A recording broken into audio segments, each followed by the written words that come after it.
할렐루야. 네. 오늘은 지난주 말씀에 이어서 사도부터 세례 요한의 이야기가 계속되었습니다. 세례 요한이 지난주 바로 앞절에 30절에서 했던 말씀이죠. 세례 요한이 뭐라고 했어요? 그는 흥해야 되겠고 나는 쇠하여야 하리라. 그는 누구예요? 예수님이죠. 예수님은 흥해야 되겠고 나는 세례 요한, 나는 쇠해야 되겠다. 사실 지금 상황에 보면 세례 요한이 예수님보다 먼저 된 자죠. 그렇죠? 먼저 됐었고 또 세례도 먼저 됐고 시작했었고 심지어 자신에게 세례받은 사람 중에 어떤 일이 있어요? 예수님도 자신에게 세례를 받았어요. 그죠? 근데도 불구하고 예수님의 공적으로 사역을 시작하시면서 세례를 받는 사람들이 세례 요한도 계속해서 세례를 주고 있고 예수님도 세례를 주는 사역을 시작했어요. 그래서 양쪽으로 세례를 받는 사람들이 줄을 섰는데 갈린 거예요. 갈렸는데 오히려 어떤 사람이 더 많아진 거예요? 누구에게로 가는 사람들이? 요한에게 가는 사람보다 예수님에게 세례를 받으러 가는 사람이 훨씬 더 많아진 거예요. 훨씬 많아지니까 이 요한은 마음에 그것을 당연하게 받아들였지만 요한의 제자들은 또 아니라고 그러죠. 제자들 입장에서는 우리 선생님이 더 잘 돼야 되는데 왜 우리 선생님보다 저 사람이 더 많이 잘 되고 있나. 그럴 때 요한이 그 제자들에게 했던 말이 이런 얘기를 하는 것이죠. 그는 흥해야 되겠다. 나는 쇠해야 되겠다 하면서 그는 흥해야 되는 이유, 예수님이 흥해야 되는 이유에 대한 설명이 오늘 31절부터 이야기가 오늘 예수님이 흥해야 되는 이유, 잘 돼야 되는 이유에 대한 이야기. 거기서 예수님에 대해서 예수님과 자기 자신은 근본적으로 다르다는 이야기를 세례 요한이 해요. 31절에 보면 뭐라 그래요? 어디서부터 오는 이가 있다 그래요? 위로부터 오는 이가 있다 그랬고 그 다음에 또 한 종류가 있는데 이는 땅에서부터 난 이가 있다. 하늘과 땅, 출신이 서로 다른 출신이 있다 라는 이야기를 해요. 그래서 예수님은 하늘로부터 내려온 분이고 나는 어디에 속했다는 거예요? 땅에 속한 자다. 그러니까 당연하게 하늘에서 내려온 이가 잘 되어야 되는 것이고 나는 아무리 열심히 했다 할지라도 나는 땅에 속한 자야 라고 하는 이야기를 하는 겁니다. 그러니까 예수님과 우리의 인간들과의 가장 근본적인 차이는 바로 여기에 있는 거예요. 예수님은 어디에서? 하나님의 아들로서 하늘로서 내려온 이다. 하늘로서 내려온 이가 우리를 구원할 수 있지 같이 땅에서 난 자가 어떻게 우리를 구원할 수 있겠느냐. 그렇죠? 땅에서 같이 난 자는 우리를 구원할 수 없어요. 이 땅에 수많은 이단자들이 나왔어요. 수많은 이단들이 얼마나 많아요. 그렇죠? 자기가 구세주라고 나오고 자기가 메시아라고 해도 나오는 이단자들이 그렇게 많이 있는데 그들은 전부 다 어디서 난 자야? 땅에서 난 자들이에요. 땅에서 난 자들은 그들을 구원할 수가 없는 거예요. 그래서 하늘부터 내려온 이가 있는데 그분이 바로 예수 그리스도다.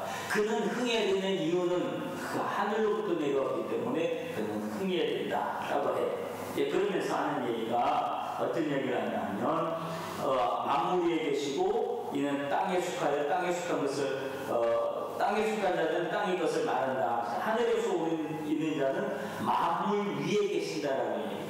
하늘에서 내려. 그러니까 그렇잖아요. 만물이 여기 있는데 이 만물 위에 있는 것은 땅에서 밑에 내려서 난 자가 만물 위에 올라갈 수가 없잖아요. 하늘로부터 내려오신 분이 있기 때문에 그분은 만물 위에 계실 수가 있어요. 위에서 내려왔습니다. 그 얘기예요. 그러면서 어떤 하늘과 땅의 이야기를 하면서 이런 이야기를 요한이 해요. 어떤 얘기를 하냐면 그는 친히 보고 들은 것을 증거하되 그의 증거를 받는 자가 없다. 예수님이 하나님께로부터 받은 이야기를 사람들에게 하는데 그 이야기를 받는 사람이 없다는 거예요. 받는 사람이 없다. 그리고 그 다음 절에 보면 그 증언을 받는 자는 하나님 창조시한 것을 인정합니다. 이 두 말씀을 보면 32절에 하나님, 예수님께서 하시는 이야기를 받는 사람이 없다 그러는데 생각해보면 그랬나 싶은 생각이 언뜻 들어요. 왜냐하면 예수님의 사역을 시작하면서 예수님의 사역 초창기에 했던 예수님의 3년 사역 중에 그 중간까지의 사역은 어떤 사역이냐면 주로 기적과 병을 고쳐주는 치유와 이런 사역을 주로 많이 행하셨어요. 기적이라고 하는 것은 뭐냐면 오병이의 기적과 같은 이런 일들, 이런 거 다 기적에 관련된 일들이거든요. 그리고 병을 치유하는 일, 수많은 병자들이 있었잖아요. 그러니까 수많은 병자들이 전부 다 누구에게 왔어요? 예수님께 왔잖아요. 예수님께 와서 예수님이 하시는 말씀을 다들 들었잖아요. 근데 왜 듣는 사람이 없다고 그랬지? 라는 생각을 우리가 해봐요. 그렇죠? 주의 보는 것을 증거하되 그 증언을 받는 자가 없다고 그러는데 받는 자 많이 있는 것 같았는데 왜 없다고 그러나? 라는 생각을 해볼 수 있는데 이 이야기를 보면 자, 이 한국 6장에 한번 넘어가 보면 6장을 한번 봅시다. 우리가 아래 이 말씀에 대해서 좀 이해하기 쉽게 이 6장에 이런 얘기가 나와요. 오병이어의 기적의 이야기가 예수님께서 나와요. 그죠? 오병이어의 기적의 이야기가 나올 때 그때 사람들은 예수님께 어마어마한 무리가 예수님에게 따랐어요. 많은 사람들, 그죠? 예수님을 따랐던 이유는 뭘까요? 오병이어의 기적을 보니까 즉 물고기 2마리하고 보리떡 5개로 거기에 모인 무리수가 몇 명이라고 했어요? 5,000명이라고 그랬는데 이 5,000명에 대한 숫자는 어떤 숫자예요? 이 건강한 남자들의 숫자예요. 그러니까 여기 모인 실제 그 모인 사람들은 여성들은 빠졌어요. 아이들과 노인도 빠진 숫자예요. 아이들과 노인과 여성들 다 합하면 2만 명도 넘는 사람들이 모였을 것이다라고 하는 추정을 해요. 이 많은 사람들이 배불리 먹었어요. 물고기 2마리, 보리떡 5개로 배불리 먹었어요. 그러니까 사람들이 깜짝 놀랐죠. 아니 이런 기적이 어떻게 일어나지? 세상에 어떤 이런 일이 어떻게 일어나지? 그래서 사람들이 예수님께 몰려왔어요. 예수님을 뭘로 삼으려고? 왕으로 삼고 싶었어요. 왜? 예수님은 왕 되면 더 이상 무슨 걱정 없을 거기 때문에 먹고 살릴 걱정 없을 것 같아요. 그렇잖아요, 그죠? 아니, 물고기 2마리 가지고 보리떡 5개 이렇게 많은 사람들 먹이는데 이 예수님이 왕이 되면 더 이상 우리는 먹고 사는 것 때문에 걱정할 일이 없다. 그래서 사람들에게 몰려왔어요. 그랬더니 예수님이 그 몰려온 사람들에게 어떤 얘기를 하냐면 예수님이 32절부터 보면 그런 얘기를 해요. 32절부터 쭉 예수님이 그 얘기를 하셨는데 33절에 하나님의 떡은 세상에서 내려 세상의 생명을 위해서 주는 것이다. 그렇게 얘기하면서 35절에 보면 나는 생명의 떡이다. 예수님 자신이 생명의 떡이라는 얘기예요. 여기서부터 하는 이야기는 무슨 얘기냐면 하늘의 이야기, 하나님의 이야기. 지금까지 먹고 마시고 하는 그런 모든 것들, 병이 낫고 하는 것은 다 땅의 이야기 사실은. 그렇죠? 아무리 땅의 이야기라고 하는 것은 뭐냐면 아무리 먹었다 할지라도 때 되면 또 배가 고픈 거예요. 아무리 물을 마셨다고 해도 때 되면 또 물을 또 마셔야 돼요. 아무리 병이 나았다고 해도 때가 되면 또 아파요. 그죠? 또 아프고 그런 거예요. 그래서 땅의 이야기는 늘 그래요. 예수님께서 땅의 일을 많은 사람을 고치기도 하고 그랬지만 그것으로 모든 것이 해결되지 않았다는 거예요. 그래서 예수님이 하늘의 이야기를 하시잖아요. 하늘의 이야기는 뭐냐면 생명에 대한 이야기인데 영생에 대한 이야기를, 영원한 생명에 대한 이야기를 했어요. 그렇죠? 영원한 생명. 그래서 예수님이 나는 생명의 떡이다. 그런 이야기를 하고 나를 떡이니 내게 오는 자는 결코 줄이지 않을 것이고 나를 믿는 자는 영원히 목마르지 않을 것이다. 라는 이야기를 해요. 예, 그러니까 사람들이 그러면서 51절에 나는 하늘에서 내려온 살아있는 떡이 사람이 이 떡을 먹으면 영생하리라. 내가 줄 떡은 그 생명을 세상의 생명을 위한 내 뭐라고 해요? 살이다라는 얘기예요. 그러니까 이게 하늘의 이야기죠, 이 이야기가. 그죠?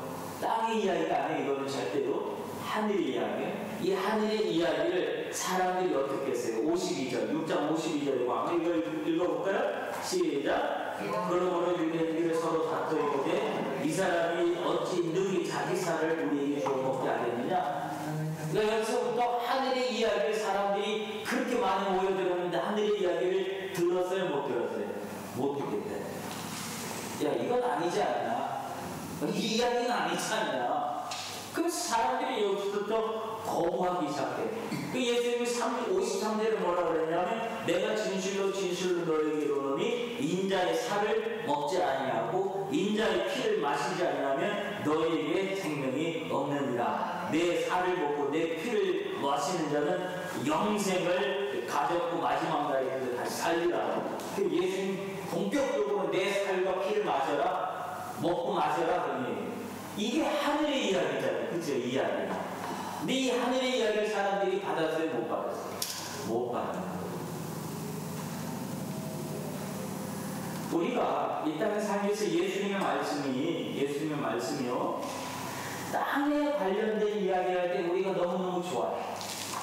어떤 얘기냐면 잘 먹고 잘 사는 얘기, 우리가 잘 되는 얘기, 건강한 얘기, 복 받는 얘기, 이런 얘기 우리가 너무너무 좋아. 너무 행복해. 그 얘기를 들으면 야, 나도 그렇게 됐으면 좋겠다. 막 얼마나 행복하고 좋아요. 그런데 우리는 하늘의 이야기는 안 들으려고. 하늘의 이야기는 뭐냐면 섬기는 이야기고, 희생하는 이야기고, 봉사하는 이야기고, 뭐 주라는 이야기고, 막 이런 이야기인데 이런 이야기는 왠지 불편해. 용서하는 이야기, 뭐 이런 얘기 있잖아요. 용서하는 이야기, 용납하는 이야기, 원수를 사랑하는 이야기. 이 이야기는 하늘의 이야기거든. 근데 이런 이야기를 들으면 불편해. 나랑 안 맞는 것 같아. 나랑 안 맞는 것 같고 그 이야기 들으면 왠지 좀 이 이야기 말고 딴 얘기 해주면 안 되나? 그런 이야기 있고 십자가 얘기하고 막 그러면 십자가 얘기하고 막 그러면 사람들이 그건 좀 그래. 그래서 그런 이야기 할 때는 사람들이 아멘이 없다니까요. 거기에 대한 이야기 할 때는 아멘이 되게 큰데 십자가 숨기십시오, 헌신하십시오 하고 헌금하십시오. 특히 헌금 얘기 나오면 사람들이 전부 다 귀를 다 막어. 헌금 얘기 나오면. 왜냐하면 헌금 얘기를 무슨 이야기를 들어서 그러냐면 돈의 이야기를 듣기 때문에 그래요. 하나님 앞에 드리는 우리 믿음의 표현의 이야기가 아니라 돈 이야기를 들어서 그래요. 우리 머릿속에는 헌금의 이야기는 돈 이야기로 알아듣는 그런 습성이 있어요. 그래서 목사가 헌금 이야기하면 돈 얘기한다고 그래요. 어떻게 돈 얘기를 하는 거예요? 그게 아니거든요. 하나님 앞에 드리는 우리의 믿음의 표현에 대한 이야기인데 사람들은 그렇게 잘 안 들어요. 하늘의 이야기는 사람들이 안 들으려요. 우리 신앙의 모습을 솔직히 따놓고 보면 그렇단 말이에요. 그래서 오늘 그 얘기를 하는 거예요. 그 하늘의 이야기, 즉 예수님이 하나님께로부터 받은 이야기를 증언하되 그 증거를 받는 자가 없다. 받는 자가 없다. 그래서 6장 20을 보면 많은 사람들이 다 어떻게 가냐면 다 흩어져요. 흩어져서 사람들이 다 떠나가 버리고 말고 그랬을 때 예수님이 67절 68절에 보면 이런 얘기예요. 67절에 보면 66절부터 볼까요? 그때부터 그 제자 중에 많은 사람들이 다 어떻게 하고 다 떠나가고, 그죠? 그렇게 많이 몰려들었다가 다 떠나가서 그와 함께 다니지 아니하더라. 예수님하고 같이 다니지도 않았다는 거. 왜? 자기가 생각했던 거랑 너무 다른 이야기를 하니까. 너무 다른 이야기를 하니까 자기가 기대했던 거하고 너무 다른 이야기를 하니까 다 떠나갔더라. 그러니까 예수님이 12 제자에게 하신 말씀이 뭐예요? 너희도 갈래? 너희도 가려느냐? 너희도 갈래? 라고 하는. 그런데 이때 베드로가 하는 말이 뭐예요? 68절에 보면 시몬 베드로가 대답하되 주여 영생의 말씀이 주께 있사오니 우리가 네게로 가오리까. 결국은 그리고 70절에 보면 내가 너희 열두를 택하지 아니하였느냐 그러나 너희 중에 한 사람은 마귀니라. 그러면서 예수님이 영생의 그 제자들한테 너희도 갈래? 다 떠나갔으니까 너희도 갈래? 때 베드로가 영생의 말씀이 여기 있는데 우리가 어디로 가요? 그 얘기를 듣고 난 다음 예수님 말씀이 내가 너희를 택했다 라고 하는 이야기예요.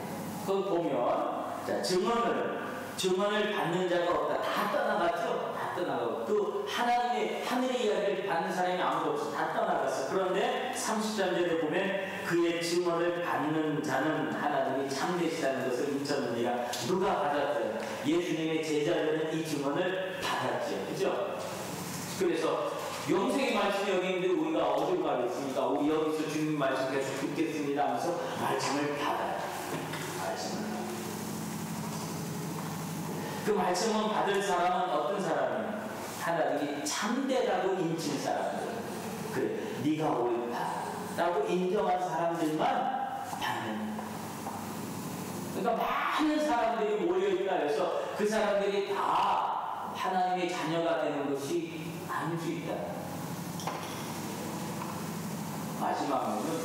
마지막까지 참고 견디고 인내하고 주님의 말씀을 받을 수 있는 사람만 참되다라고 주님이 인정해 주신다는 것입니다. 우리는 마지막까지 남는 성도들이 되어야 될 줄로 믿습니다. 상황이 있어도 참고 견디고 인내하고 우리가 하늘의 소리에 대해서 관심을 가져야지 땅의 소리에 자꾸 관심을 갖고 땅의 것으로 살아가려고 한다면 우리는 하늘의 사람이 아닌 것이죠. 하늘의 사람이 아닌 것이죠. 그래서 우리가 하늘의 소리에 관심을 가질 수 있는 하늘의 소리에 아멘할 수 있는 성숙한 믿음이 되시길 바랍니다. 그런데 이 사람이 이런 것은 34절에 한번 봅시다. 34절에 보면 하나님이 보내신 이는 하나님의 말씀을 이는 하나님의 성령을 한량없이 주십니다. 한량없이 주십니다. 하나님의 성령을 한량없이 주신다. 어떤 사람에게? 하나님의 말씀을 받는 사람. 여러분 우리가 하나님의 말씀을 받는 성도들이 되시면 하나님이 그 사람에게 성령을 주시는 줄을 믿습니다. 그래서 성령을 받으면 오늘 우리가 하나님의 말씀을 억지로 받는 사람들이 아니고 정말 우리가 기쁜 마음으로 하나님의 말씀을 받을 수 있는 하늘의 소리를 들을 수 있는 성도들이 될 줄로 믿습니다. 하늘의 소리에 아멘하고 하늘의 소리에 관심을 갖고 하늘의 소리에 내가 반응할 수 있는 그런 성도들이 되어야 됩니다. 그리고 하늘의 소리에 관심 갖고 예수님의 소리에 관심 갖는 사람에게는 35절 한번 보세요. 하나님께서 아들을 사랑하사 만물을 다 그의 손에 주셨다. 예수님의 손에 하나님은 만물을 다 주셨다. 만물. 이 땅 만물이라고 하는 것은 하나, 둘, 셋, 네 개 따져서 많이 되는 그 숫자가 아니죠. 모든 것을 말할 때 만물이라고. 그래서 이 믿음 안에서 불가능한 것이 없다는 것은 만물을 소유하신 예수 그리스도를 믿기 때문에 만물을 소유하신 예수 그리스도의 이름은 명하고 만물을 소유하신 예수 그리스도의 이름으로 우리가 기도하고 그럴 때 어떤 역사도 일어나게 되는 줄로 믿습니다. 그럼요. 그래서 예수님에게 능치 못할 일이 없는 거예요. 만물을 소유하고 계시는데 이 땅의 모든 것을 다 소유하고 계시는데 예수님이 마음을 먹으시면 그래 네가 그렇게 기도하니 이 문제는 내가 이렇게 이루어 주마 라고 하나님이 예수님이 한번 마음을 먹으면 문제는 다 해결되어질 줄로 믿습니다. 그래서 우리가 믿음 안에서 믿음 바깥에 있을 때는 그렇게 해결하려고 몸부림쳐도 해결되지 않았던 것을 믿음 안에서 해결을 받는 그런 역사들이 많이 일어납니다. 믿음 바깥에서는 믿지 않았을 때는 그것 때문에 몸부림쳤었는데 믿고 났더니 그 몸부림칠 문제가 아니야. 그냥 자연스럽게 다 해결되는 그런 인생의 문제들이 얼마나 많이 있는지 몰라요. 그래서 만물뿐만 아니라 36절에 보면 아들을 믿는 자에게는 무엇이 있다고 그래요? 영생이 있다. 믿는 자에게는 영생이요. 그 다음에 뭐라 그래요? 순종하지 아니하는 자에게는 뭐라 그래요? 영생을 보지 못하고 도리어 하나님의 진노가 그 위에 머물러 있다. 즉 이건 심판이죠. 심판. 영생이 아무에게나 다 주어지지 않는다는 것이죠. 어떤 사람에게 영생이 주어진다는 거예요? 믿는 자에게 영생이 주어진다. 무엇을 믿는 사람? 예수 그리스도를 믿는 사람, 예수 그리스도의 어떤 것을 믿는 사람, 예수님이 이 땅에 오셔서 우리의 모든 이 복음의 내용이죠. 나의 모든 죄악을 대신해서 십자가에 못 박혀 죽으시고 3일 만에 부활하셨다는 사실을 믿는 사람. 그래서 예수님이 내 모든 죄를, 예수님 앞에 내 모든 죄를 자복하고 회개하기만 하면 주님이 다 용서해 주신다는 사실을 믿는 사람. 천국은 죄가 있는 사람이 가요, 없는 사람이 가요? 없는 사람. 그렇죠. 죄 있는 사람이 갈 수 없죠. 죄가 없는 사람이 가는, 그 죄를 없이 하는 능력이 누구에게 있는 거예요? 오로지 누구에게 있어요? 예수 그리스도에게만 죄를 없이 하는 능력이 있다는 거지요. 우리 죄를 없이 할 능력이 이 땅에 어느 누가 우리 죄를 없이 할 수 있겠냐? 우리 죄는 어떤 누구도 없이 할 수 없어요. 죄값을 치러야 되는데 그 죄값을 대신 치러줄 수 있는 예수 그리스도밖에 없다는 거예요. 어디에서? 십자가에서. 죽음으로 우리 모든 죄값을 다 치러주셨기 때문에 우리가 그 사실, 예수님이 아무리 그 많은 일들을 우리를 위해서 이루어주셨다 할지라도 우리가 그 사실을 믿지 않으면 그건 내 것이 되지 않는 거예요. 그러므로 그 사실을 믿는 게 중요한 거지. 안 믿으면 아무리 은행에 100억이 있든 1000억이 있든 그거 안 믿으면 그거 내 거 되지 않아요. 믿으면 그것이 내 것이 될 수도 있죠. 그렇죠? 우리는 믿음이라고 하는 것이 바로 그런 거예요. 예수님이 우리를 위해서 온갖 것을 다 이루어놨고 믿지 않으면 내 거 안 돼. 그러나 믿음은 내 것이 될 줄로 믿습니다. 영생이 거기 있다. 영생은 영원한 생명이잖아요. 영원한 생명을 예수 그리스도를 믿음으로 우리가 얻을 수 있다는 게 얼마나 엄청난 은혜. 믿음으로 얻을 수 있다. 그러나 아무리 영생을 우리에게 선물로 준비해놔도 믿지 않는 자에게는, 그 말을 믿지 않는 자에게는 그 영생을 보지 못하고 도리어 하나님의 진노가 그 입에 머물게 됩니다. 심판을 받게 됩니다. 라고 하는 사실. 그래서 우리가 이런 사실들을 세례 요한이 얘기하면서 그는 흥해야 되는 이유를 오늘 본문을 통해서 설명을 해주고 있습니다. 오늘 우리는 예수 그리스도에 대해서 어떤 믿음을 갖고 있습니다. 주님을 믿는 믿음, 영생을 우리에게 주신 그 믿음을 여러분 간직하시길 바랍니다. 그리고 땅의 소리에 관심을 듣지 말고 하늘의 소리에 관심을 두고 하늘의 것에 관심을 두는 여러분들 되시길 바랍니다. 우리가 하늘의 것에 관심을 두고 하나님의 소리에 관심을 두고 있으면 만물을 소유하신 그분께서 우리에게 만물을, 우리의 필요한 모든 것들을 주님이 허락하여 주시는, 은혜 안에서 믿음 안에서 허락하여 주시는